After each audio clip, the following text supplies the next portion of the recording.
جب حضرت یوسف علیہ السلام کو قید میں ڈالا گیا تو پھر اس کے بعد آپ علیہ السلام کو کس طرح قید سے واپس نکالا گیا اور اللہ تعالیٰ نے آپ سے کیے گئے وعدے کے مطابق کس طرح آپ علیہ السلام کو اعلیٰ عہدے پر فائز فرمایا۔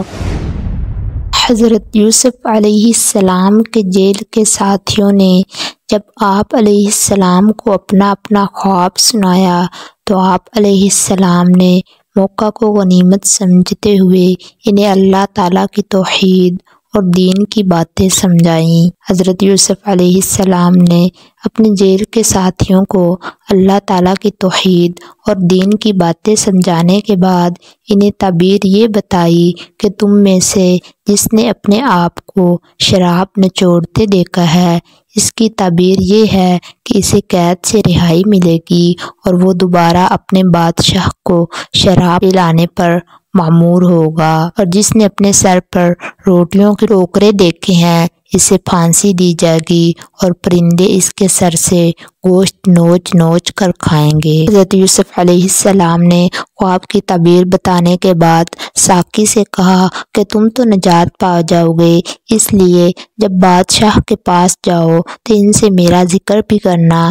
کہ ایک بے گناہ آدمی قید میں پڑا ہوا ہے۔ رہائی پانے والے ساقی کو آپ علیہ السلام کا بادشاہ کے سامنے ذکر کرنا شیطان نے بھلا دیا۔ اس طرح آپ علیہ السلام کئی سال تک مزید قید خانے میں ہی رہے۔ ساقی کے رہا ہونے کے کئی سال کے بعد مصر کے بادشاہ کو خواب آیا کہ 7 موٹی گائیں ایسی ہیں جنہیں 7 دبلی گائیں کھا رہی ہیں اور 7 خشک گوشے ہیں اور 7 سبز۔ اس نے اپنے درباریوں سے اپنے اس خواب کی تعبیر پوچھی لیکن کوئی بھی اس کی تعبیر نہ بتا سکا، بلکہ وہ کہنے لگے یہ تو پریشان کن خواب ہے۔ آخرکار وہ ساقی جو قید سے رہائی پا کر بادشاہ کے ہاں پہنچا تھا اس نے کہا کہ اگر آپ مجھے اجازت دیں تو میں قید خانے میں جاتا ہوں، وہاں ایک یوسف نامی آدمی ہے جو اس خواب کی تعبیر بتا سکتا ہے۔ چنانچہ اجازت ملنے کے بعد وہ آپ علیہ السلام کے پاس آیا اور آپ علیہ السلام سے خواب کی تعبیر دریافت کی۔ آپ علیہ السلام نے جو تعبیر بتائی وہی من و عن صحیح ثابت ہوئی۔ جب بادشاہ کے ساقی نے حضرت یوسف علیہ السلام سے بادشاہ کے خواب کی تعبیر پوچھی، آپ علیہ السلام نے اس کی تعبیر بتائی تو وہ فوراً بادشاہ کے پاس پہنچا اور حضرت یوسف علیہ السلام کی بتائی ہوئی تعبیر اس کے سامنے پیش کی۔ خواب کی تعبیر معلوم ہونے پر بادشاہ بڑا خوش ہوا اور حضرت یوسف علیہ السلام کو اپنے خاص وزراء میں شامل کرنے کے لیے اپنے پاس لانے کا حکم دیا۔ جب بادشاہ کا قاصد آپ کے پاس حاضر ہوا تو آپ اس وقت تک قید خانے سے باہر نکلنے سے انکار کر دیا جب تک آپ علیہ السلام کی مکمل بے گناہی کا اظہار نہ ہو جائے۔ آپ نے قاصد سے کہا کہ بادشاہ کو میرا پیغام پہنچا دو کہ جن عورتوں نے مکر و فریب کرتے ہوئے اپنے ہاتھ کاٹ لیے تھے ان سے پوچھیں کہ اصل حقیقت کیا تھی۔ بادشاہ نے ان عورتوں سے دریافت کیا تو انہوں نے اصل حقیقت کا اعتراف کرتے ہوئے کہا کہ یوسف پاک دامن ہے، ان میں کوئی برائی نہیں، اور عزیز مصر کی بیوی نے بھی جب دیکھا کہ حق واضح ہو گیا ہے تو اس نے بھی اقرار کیا کہ میں نے ہی اسے ورگلانے کی کوشش کی تھی، وہ یقیناً بے گناہ ہے۔ جب آپ کی بے گناہی ثابت ہو گئی تو آپ نے عرض کیا کہ میں اپنے نفس کی پاکیزگی بیان نہیں کرتا، بے شک نفس تو گناہ کے کام ہونا ممکن ہے مگر یہ کہ جس پر اللہ تعالیٰ اپنی خاص رحمت فرمائے۔ جب عزیز مصر کے سامنے حضرت یوسف علیہ السلام کی بے گناہی ثابت ہو گئی اور اسے معلوم ہو گیا کہ آپ پر الزام لگایا تھا، اس نے کہا یوسف کو میرے پاس لے آؤ،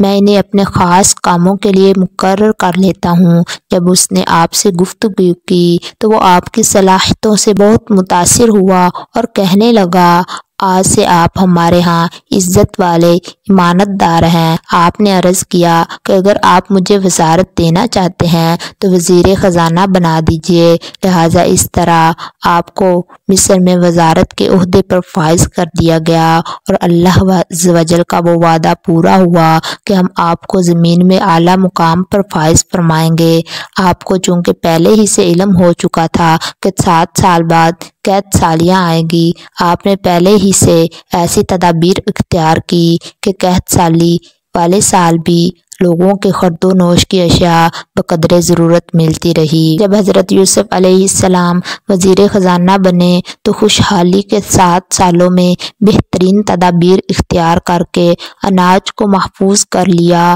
پھر جب 7 سال قحط سالی پڑی تو آپ علیہ السلام نے متاثرین میں غلہ بانٹنا شروع کیا۔ آپ علیہ السلام ہر شخص کو رقم لے کر سال بھر کے لیے غلہ دیتے تھے۔ اس قحط کا اثر مصر سے بڑھ کر کنعان شہر جہاں حضرت یعقوب علیہ السلام رہتے تھے وہاں تک بھی پہنچا، لہٰذا آپ علیہ السلام کے سوتیلے بھائی اپنے والد محترم سے اجازت اور رقم لے کر غلہ لینے کے لیے مصر آئے۔ آپ علیہ السلام نے انہیں فوراً پہچان لیا، لیکن بھائیوں نے نہیں پہچانا، کیونکہ جب انہوں نے آپ کو کنویں میں پھینکا تھا اس وقت آپ بہت چھوٹے تھے۔ انہیں یہ خبر نہ تھی کہ اس کے بعد یوسف کے ساتھ کیا ہوا۔ انہیں یہ گمان بھی نہ تھا کہ آپ صاحب اقتدار ہوں گے۔ حضرت یوسف نے بھائیوں سے اجنبیوں کی طرح گفتگو کی اور پوچھا کہ تمہارے سوا اور کوئی بھی تمہارا بھائی ہے؟